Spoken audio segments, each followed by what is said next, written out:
നമുക്ക് ഇവിടെ ഹോസ്പിറ്റലിൽ ഏതോ റെപ്പ് കൊണ്ട് തന്ന കേട്ടോ, ഏതോ ഒരു കമ്പനീൻ്റെ ആണ്, പ്രോവിക്റ്റോ.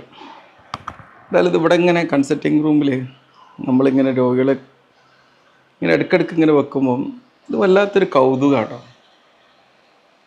ഇതിങ്ങനെ നോക്കി നിൽക്കാമെന്നാണ്. അത് നമ്മുടെ മനുഷ്യൻ്റെ ഒരു വലിയൊരു കഴിവാണ്.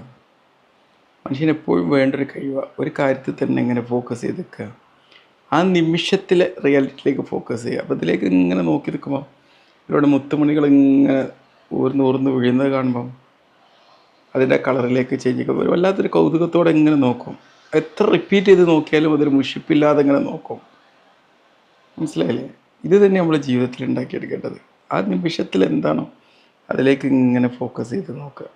ഓക്കെ, ഇതൊരു മനോഹരമായിരിക്കും. ഓക്കെ, ഇന്ന് ഇത്രയും വലിയ ടെക്നോളജിയും മറ്റ് എൻ്റർടൈൻമെൻറ്റ്സ് ഒക്കെ ഉണ്ടായിട്ടും ഈ നോക്കി നിൽക്കൽ എത്ര കൗതുകമാണ്. ചിലപ്പോൾ കുട്ടികളൊക്കെ ഇവിടെ കാണിക്കാൻ വരുമ്പം ഓരോക്കെ ഇങ്ങനെ കൗതുകത്തിലോടെ ഇതിലേക്ക് നോക്കും. ഞാനിങ്ങനെ എടുത്ത് വെച്ച് കൊടുക്കും. ഇടയ്ക്ക് ഞാൻ തന്നെ ഇങ്ങനെ എടുത്ത് മറിച്ചിടും. ഇത് ഫില്ലായി കഴിഞ്ഞാൽ സിസ്റ്റർമാർ വരുമ്പോൾ പോലും മറിച്ചിടും. എന്തൊരു കൗതുകം അല്ലേ? കളർഫുള്ളാണ്. ഇതുപോലെയാണ് നമ്മൾ ഈ നിമിഷത്തിൽ ജീവിക്കുകയാണ് നമ്മുടെ ജീവിതം.